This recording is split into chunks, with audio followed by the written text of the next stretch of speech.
Hey there, Sharon Horne-Ellstrom here. Welcome to day 48 of our Get Your Goals annual challenge. Do one thing every day to get what you want. Today we're talking about, and this whole month, we're focusing on emotional well-being. Emotional intelligence is a component of emotional well-being.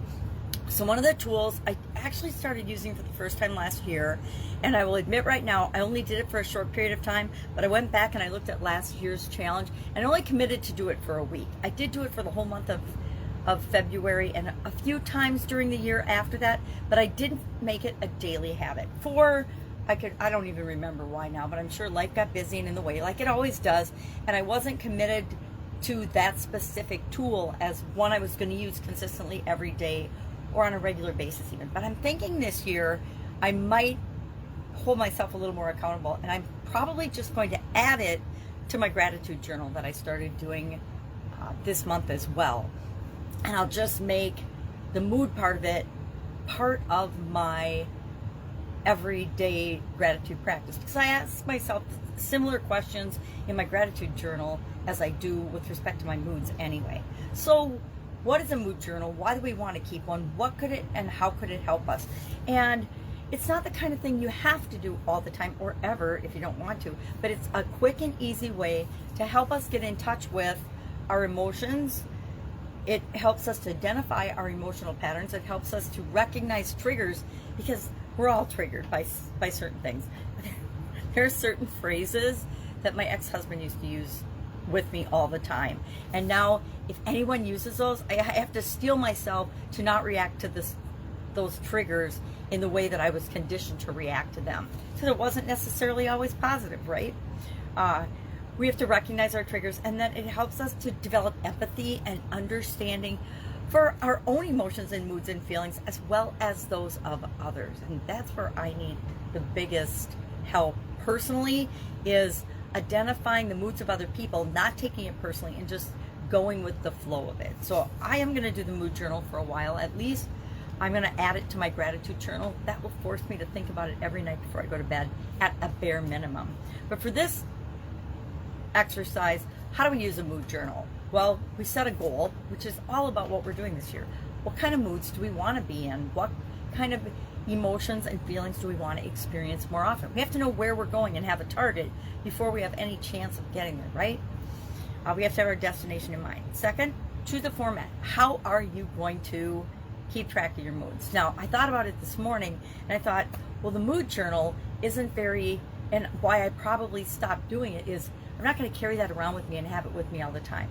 However, I could take a 3x5 index card, fold it, stick it in my pocket, and then when I notice something or observe something or feel like I'm in a certain mood that I want to feel less of, or one that I want to feel more of, I can just jot it down on that note card and then have it in my pocket. It has to be something, for me, light, easy, flexible, can carry it around in a pocket, etc. Or we could do it on our phones. There's apps for tracking moods and mood journaling and things. Depends how in-depth or complicated you want to get. Or do I want to I could do voice record messages on my phone. I could take notes and just record them. Or I could just text myself or something. But what format do we want to use to capture our moods?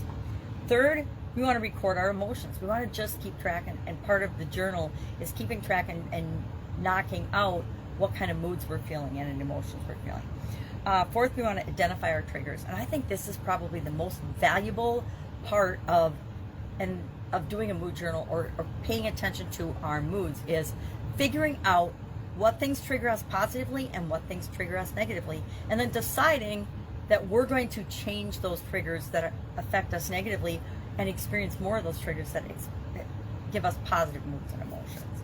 And finally, we're going to develop strategies for those triggers. When we notice a bad trigger, what are we going to do about it?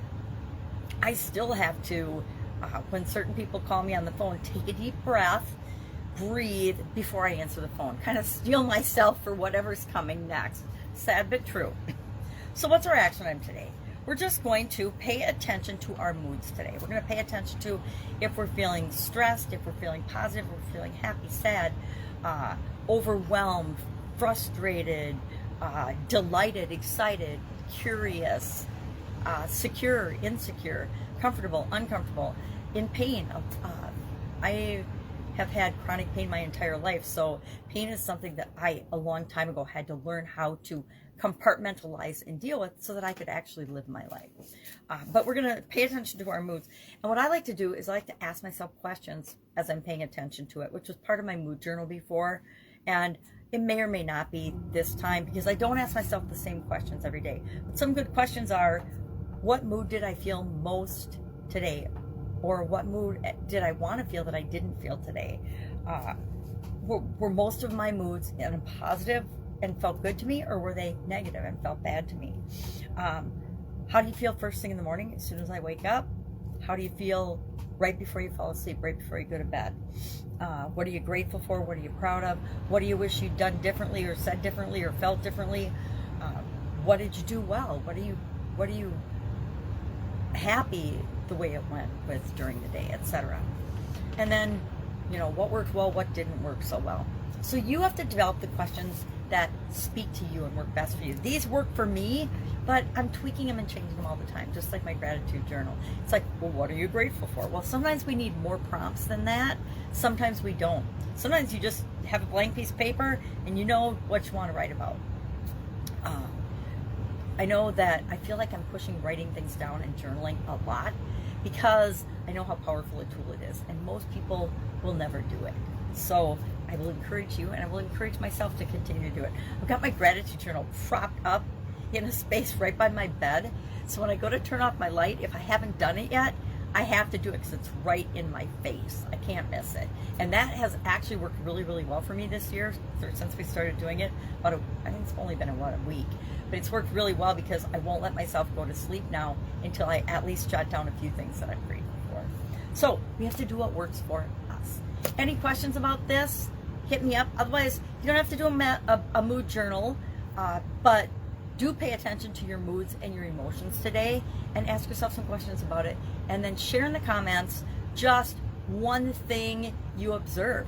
Hey, I feel blank most of the time, or I didn't feel happy at all today, or I didn't feel like I was loved or loving at all today, and that's my number one core emotional value, etc. So pick something and observe something, because we want to get an aha moment for ourselves out of this exercise. It's kind of the point of every day, doing one little thing every day to get what we want. All right, questions, ask. Otherwise, I'll be with you tomorrow.